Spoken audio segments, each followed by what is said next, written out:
Hello, everyone. Happy Friday evening to you guys. Hopefully you're at home, bored like me, jumping on my Periscope. It's all good. We're just happy it's not raining in Houston. So it's all good. Welcome, guys. My name is Nicole Vincent. I am a holistic empowerment coach, and I'm here to help you feel empowered in all areas of your life: spiritual, emotional, mental, and physical. So welcome, guys. Well, thank you, but we're not here to talk about that tonight. Hey, Amy. So if you are new to Periscope, you tap on the screen to give me hearts and click down here, swipe up for your sharing options and to make sure you're following me. So tonight I wanted to talk about, thanks, Martina. Tonight I wanted to talk about comparison.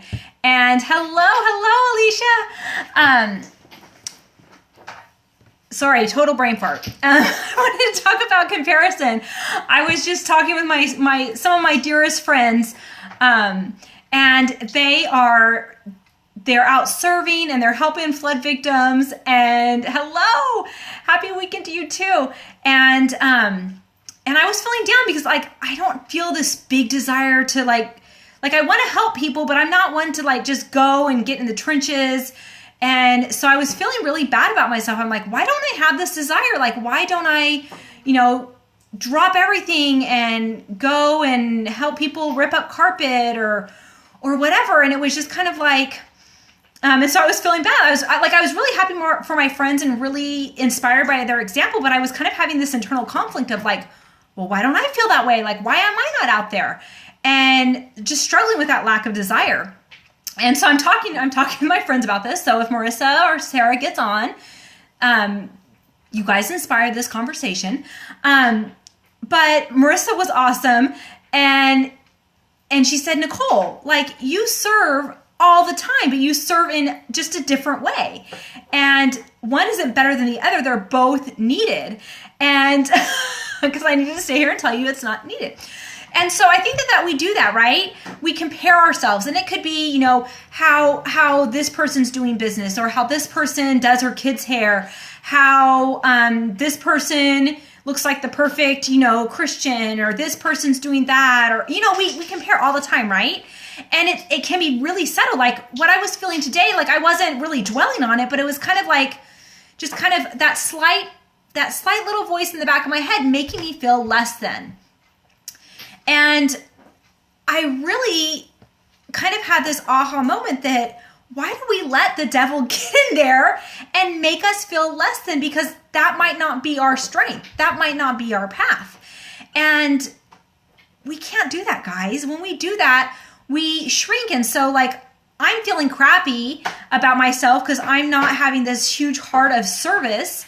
And not that I don't want to help, but it's just I want to help in a different way. And he's starting to immobilize me, making me feel bad. Oh, you know what? You don't matter. What you have to say isn't important. You're just kind of, and all those thoughts that go in our head. And thankfully, I've gotten to the point now that I can recognize it a lot quicker. And so I challenge you guys to challenge your thoughts. Ask yourself, is this God making me feel less than? Am I comparing myself to somebody that is completely unique and I'm completely unique? So therefore, there's no comparison. You have to compare yourself to yourself. Be the best version of you that you can possibly be. And I will tell you right now that exactly, Colleen. I totally had that experience as well. When you're not, you see someone being emotional and maybe you're not feeling emotional about it. It's am I a heartless witch or whatever?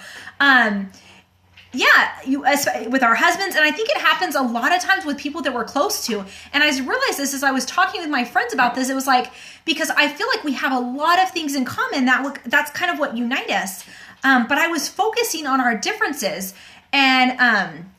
and really, that's a great thing, guys. Really, we're so unique. And so when we try to compare and we try to maybe, okay, I'm going to try and do what so-and-so did because that's what I think I'm supposed to do. But if that doesn't fit for you, then you're not being authentic to yourself and you're not truly respecting the gifts that God gave you and your mission and your path.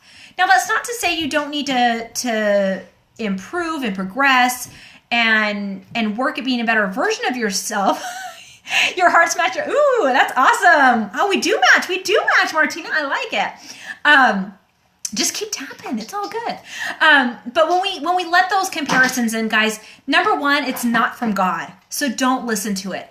And the faster you can catch yourself comparing, because it usually starts as a tiny thought in the back of your head or a tiny feeling in the back of your head. You finished it. High five. My daughter finished sorting the oils. I got a high one. And yay for chocolate hearts. But you got to recognize it sooner. Okay, and that's something that I'm very grateful for. I'm thankful that I can recognize and pinpoint that sooner so I can throw out that lie and not sit there and feed it and let it grow and make me feel really, really bad about myself. Because what happens when we feel bad about ourselves, guys? We stop doing what we're gifted and blessed to do, right? And so if I shrink from my true gifts, if I shrink from what I've been given because I'm comparing myself to somebody else's gifts, guys, your purpose can't happen. And so recognize where those thoughts are coming from and throw them out. They're not true. They're not the real. They're not the truth. Okay, guys? So I challenge you guys to be mindful of your thoughts and don't compare yourself to somebody else's journey. Don't compare yourself to somebody else's life. Compare yourself to the best version of you that you can be. And even don't compare yourself to how you've been in the past or compare your past self to your future self. I know I tend to do that. Like when I'm working through maybe some emotions that I had from childhood, and I will just beat myself up because I didn't know, like what I know now, I try to apply to what I didn't know 10 years ago. And it's like, oh, I should have known that, but I didn't know that then. I hadn't gone on that path yet. And so I couldn't have had that experience. And so be kind to yourself. Give yourself grace. Treat yourself as you would your very best friend and even better. Because truly, guys, if you are not treating yourself with love and respect, you truly cannot love and respect other people. So have a great, great evening and a great Friday night. Hopefully you're having some fun. And figure out what your gifts are and magnify them because they are yours and you're God's gift to this world. You really are. And if you're trying to be somebody else, that gift can't be present. So yes, I'm so glad this touched you guys. It was just a big aha moment for me. And I'm so grateful that my friend Marissa was able to help me have that little shift of perspective because I'm usually good at having that perspective shift with other people, but with myself, it can be a little bit tricky sometimes. So yes, guys, give yourself grace, be your best friend, and cut yourself some slack. Like that doesn't mean go around and be a jerk of a person, but if you're not perfect, that's okay. That's why we're here. We're here to learn and grow. So have a fabulous, fabulous night. And I don't know, we'll see how the weekend goes, but have a great weekend and we'll talk to you soon. Bye, guys.